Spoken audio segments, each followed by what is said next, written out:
Welcome to Write Your Book in a Flash with Dan Janal, the only podcast where you'll learn how successful people just like you have grown their businesses, expanded their influence, and made more money by writing a book. On each episode, you'll learn the inside secrets to help you create a book that can serve as a powerful marketing tool to skyrocket your business. I'm your host, Dan Janal. I help thought leaders, business executives, and entrepreneurs write their books. To find out more, go to writeyourbookinaflash.com. Welcome, everyone. I'm delighted to welcome our guest today, Leslie Ungar. How are you? I am good. Thank you so much for inviting me to be on this podcast. Well, it's my pleasure. You're a longtime client, and it's great to see you. You have a new book out, but why don't you introduce yourself to our audience and tell them a little bit about yourself and your journey? Thank you. I'm Leslie Ungar. The name of my business is Electric Impulse Communications. Now, the reason I say that is Electric Impulse makes people think I'm an electric company. And for 20 years, I have gotten a call once a week if I wanted to bid on an electric deal. Electric Impulse was the name of a horse, a big white Arabian stallion that I showed for many years. I showed Arabians on the national level. When I stopped showing and I started coaching, I'm an executive coach. I coach, I speak, I write speeches. Those are the three things pre-COVID that I did. When I started coaching one-on-one, and I coach one-on-one, or I started coaching because that's how I learn best. And I learned that through riding and showing horses, that I needed one-on-one instruction. And I need that for everything. If I learn a new computer, if I take a class, I need to sit in the front row and make it as one-on-one as possible. So I started coaching for all different aspects of communication. I call it a communication wheel, and there are different spokes. So I may be coaching for, quote, public speaking. I say quote because all speaking is public today, even, on the internet it is public. We used to say public speaking was speaking outside the front doors, but now it's actually behind your front doors also. It can be for networking. It can be for how to conduct a meeting, how to participate in a meeting, a radio, a TV interview. They're all different spokes. But I coach one-on-one because I learned that that's how I learn best. Well, when I started coaching, I started using examples from horse shows. And I started applying them to how do you identify your value, how do you communicate your value, and how do you protect your value. Out of that grew this idea of a day using horses to teach people about their communication and leadership skills. And out of that day, called Horse Talk Lessons in Leadership, came the book. Very interesting. So how do you carry that analogy over? Do you have chapter titles that relate back to horse themes in some way? In the book? In the book. Well, after, when I started doing Horse Talk, and I don't have a lot of gifts. I can't play the piano. I can't do a lot of things. I have two gifts that I can actually identify. One gift is that I can write a speech for you that sounds like you, only better. It doesn't sound like me. It doesn't sound like Martin Luther King. I have the gift of being able to write a speech that sounds like you, only better. The other gift I have is that when I watch people with horses, I can so clearly see what they are doing effectively or not effectively that translates to their life outside of the pasture. So to me, this day, it's not about horses. It's about taking the lesson and how does that apply outside of the pasture? And to me, that is so clear. And sometimes people will say, well, I don't see that. Well, I see it crystal clear. Can you give us an example? Yes. I had a client at Horse Talk. It's a small group of people, about 6 to 8 people. Usually they don't know each other unless it's a company that sends all people from one company. Sometimes the people, I have never met them before in my life, and they come to do Horse Talk. Sometimes they're coaching clients that I know and I will continue to work with. Well, one particular day, Nancy, who was a managing partner of a financial wealth management company, was doing Horse Talk, and she was a client of mine. And in the afternoon, there are group challenges and there are individual challenges. And it was a group challenge to build an obstacle course and get the horse through the obstacle course without touching the horse. You couldn't leave the horse in any way, okay? And in the afternoon, I see her kind of just separate from the rest of the, quote, team, her team that day of 8 people. And she didn't contribute. And I pulled her aside and I said, Nancy, you're going to need to stay engaged.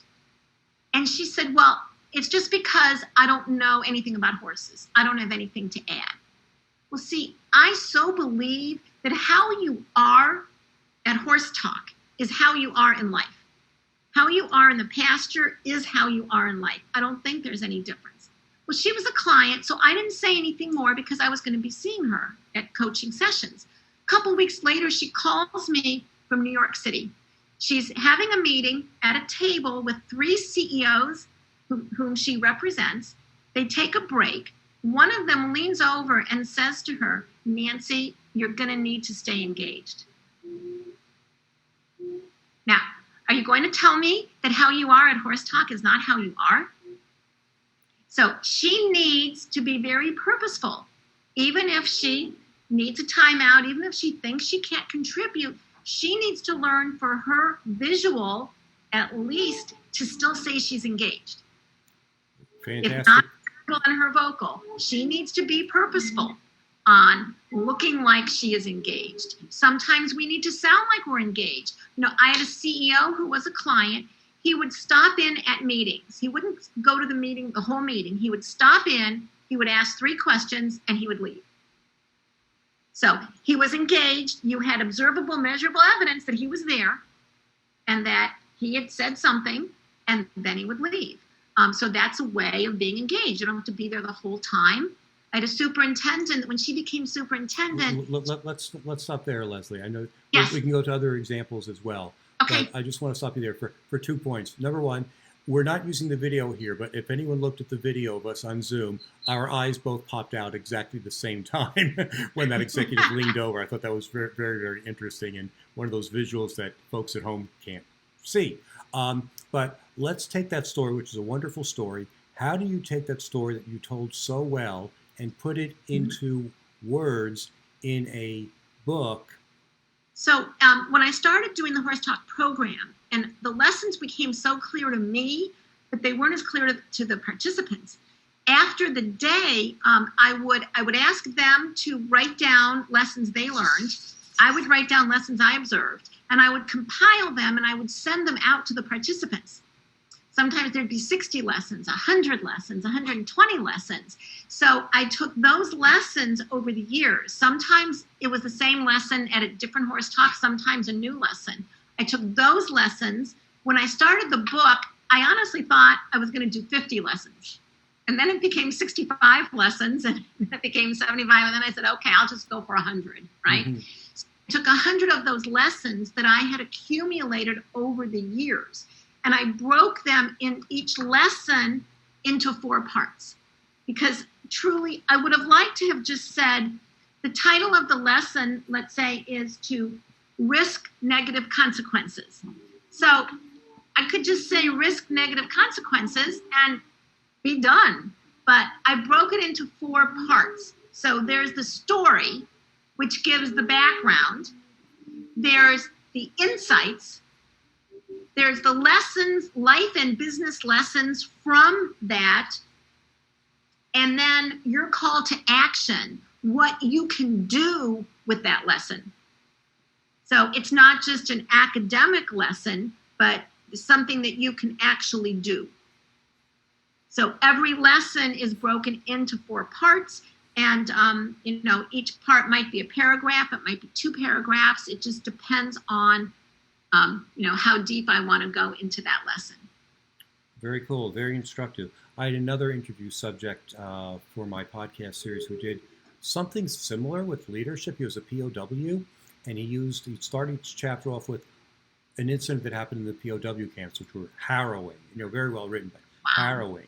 And then he related that, resilience or integrity or trust with the team. And then he'd show that how that related to the workplace. And then he would have an exercise and such like that. So I love how you're doing this, similar but different. So it gives our listeners more ideas on how they can take their stories and turn them into action.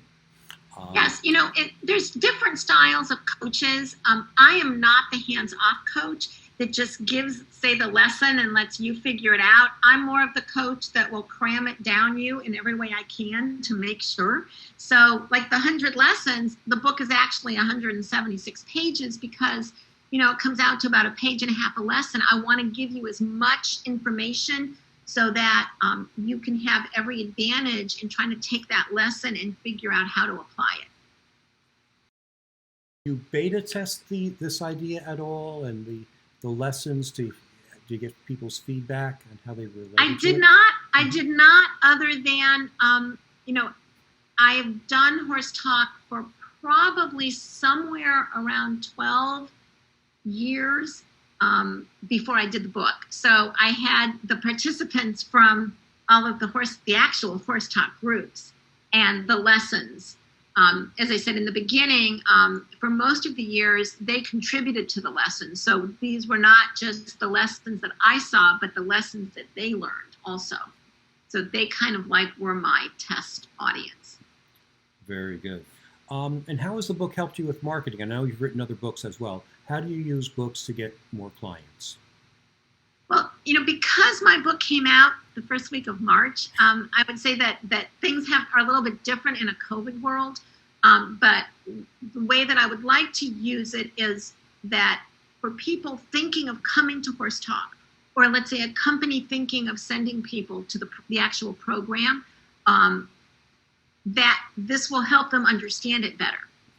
I have a section on my website about it, electricimpulse.com. I have video of it. I have testimonials about it, but the book is something else, I think, that gives it credibility, that, it makes it perhaps a more solid program for some people to, whether they have the book, on Kindle or they actually have the paper book, that perhaps it gives it more credibility if you're thinking about sending people to a day-long program or a team of people to a day-long program. I've also used it to give to each participant at the end of the day so that in addition to the lessons I believe they've gotten, I can actually then look in the honest mirror and say, they've actually gotten those 100 lessons. I don't have to hope they remember something from the day. They're actually getting something substantial from it to help them remember. Perfect. And is the name of the book the same as the name of your retreat or program? Yes, it is. Horse Talk Lessons in Leadership. Okay. The difference for the book is that it's lessons in leadership for entrepreneurs, executives, and everyone in between. But the name of the program is Horse Talk Lessons in Leadership. So it's a consistent branding throughout, from the book to the course, whatever. How else are you promoting that course? I mean, that is, I've never heard of anyone do anything like this before, so it's so unique. How did you think of that idea? That's really clever. When it started, it was just when I was coaching clients one-on-one, I would use an example, usually from the horse show ring, and to make a point with a client. Like in the horse show, there's a saying in a horse show, if you picture, a big arena or a stadium or whatever, the ring may be pretty big, but there's a saying in the horse show world that you only have to be good for 15 feet. And that means the 15 feet the judge is looking at you. But what it actually means, when you go to nationals, you have 5 judges in the ring, and they are all looking at a different side of the ring. So what it really means is that you've got to be good all the way around, because you don't know when someone is looking at you. But it's easier, especially in the beginning, to tell yourself, I only have to be good for 15 feet, than to say, I have to be good going all the way around the ring or all the way around the stadium. Well, it's the same thing in leadership. If someone is watching you all the time, you can't just say that, well, I left the podium, so now I can, smoke a cigarette or I can do whatever. The potential is that someone is watching you at all times. And there's no such thing as little things or big things, not in the horse show ring and not in life. So someone can't say, well, that was a little thing that they saw me do. That might not be little to that judge or that person that saw it. So I would start with examples like that, and it seemed to resonate with people. and I could connect with people.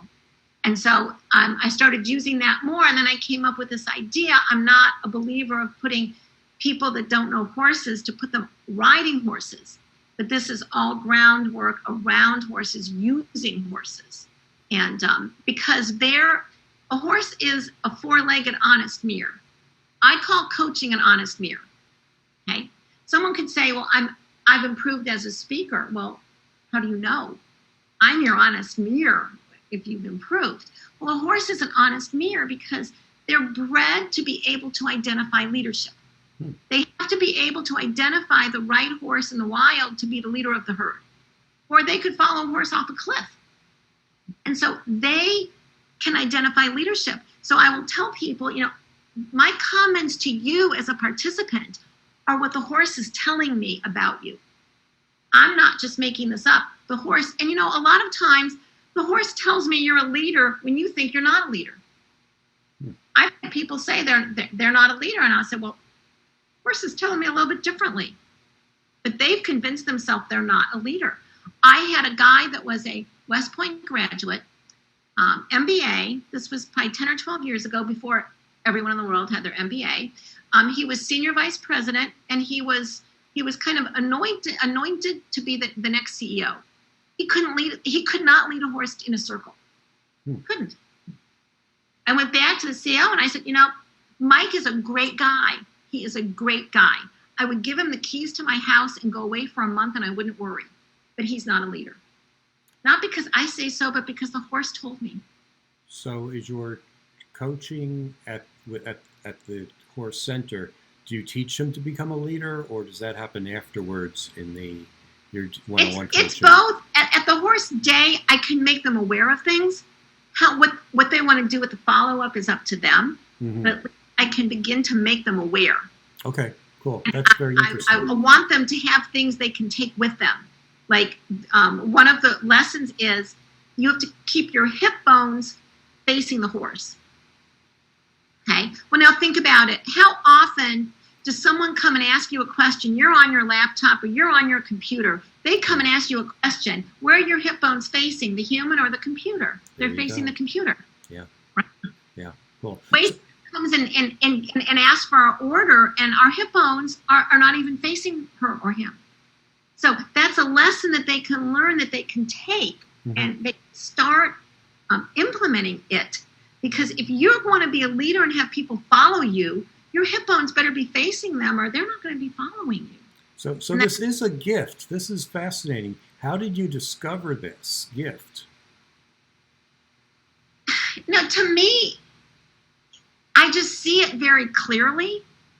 And I would realize as I would point things out and people would say, well, you see that, but it's, I don't see that. Like I can look at clothes and I can tell you what you should be wearing. I cannot do that with walls or interior decorating, but I can do that with clothes. So, I just would hear people say, well, I don't see, I see that when you point that out, but I couldn't see that. So I listen and realize that, this is something that I saw that was not as apparent to everyone else. Plus, I've been around horses for most of my life. I showed horses for 25 years. I have a healthy respect for them, but I'm not scared of them. Mm-hmm. Put people around horses, they're a little bit scared. So, one of the lessons is when adrenaline goes up, learning goes down. So they're not going to be as it's not as easy for them to learn that day because their adrenaline is higher. They're in a new situation with new people and these, 4,000 pounds of horses running around them. Mm-hmm. And so they're not quite in that same place that they can learn, which is why I feel I need to point out to them so that they have the option of embracing that or not. Great. Fascinating. Let's talk about the whole process of writing the book and such like that. How did you collect your 100 or so ideas? Did you start with the idea that I'm going to write a book, I'll start noting these, or did you start writing blogs, or how did that whole process happen? No, the good and bad news was that after each horse talk, I believe, and I kind of mentioned that I think it's all of our jobs to correctly identify our value, communicate our value and take steps to protect our value. So in communicating value and wanting to protect value, I send participants things before the horse talk. So they've gotten things before the horse talk. There's the horse talk day, and then I like to do something afterwards. So I would send them the lessons afterwards, but they were, every lesson was just one line. So when I decided to do the book, I thought, well, I will just compile. I have 10 or 12 years of lessons. I will just compile these lessons. What I didn't realize was that it was one line for all the participants, but one line was not going to help anybody in a book. If I say, lesson number 84, keep your hip bones facing the horse, no one knows what that means. I have to explain it. So that's when, I decided to break each lesson down into 4 parts. And so in some ways, it was like writing 400 lessons, not 100 lessons, because everyone had 4 parts. But I wanted them background to understand how it applied to life outside of the pasture. I wanted them to clearly know how they could implement it if they wanted to. Well, as we wrap up here, Leslie, can you tell us who your perfect client is and how they can get in touch with you? Thank you. My website is electricimpulse.com. My email, leslie@electricimpulse.com. And my cell phone is 330-607-5730, which anyone is welcome to text me or call. My perfect client is someone, and I think my youngest client was 14 years old. My oldest client was a retired CFO who still wanted to get better at whatever age he was. My perfect client is someone that is open and sees all feedback as gold, as I do, and sees that even though they are successful, there is another level of excellence that they can attain, and that they understand that that is through their communication. Whether it is through their presence, whether it is through any of the spokes of communication, that it is through communication and how they communicate their value, that they will get to their next level of excellence. Thank you, Leslie. That was fascinating. Thank you so much for having me. This has been a highlight. Thank you. My pleasure. Thanks for listening to Write Your Book in a Flash with Dan Janal, the only podcast that shows you exactly how people just like you have built their businesses by writing a book. If you'd like to write your book but don't know where to start, you can find great information at writeyourbookinaflash.com. Thanks again for listening. We'll be back next week with another insightful interview to help you become a top business leader.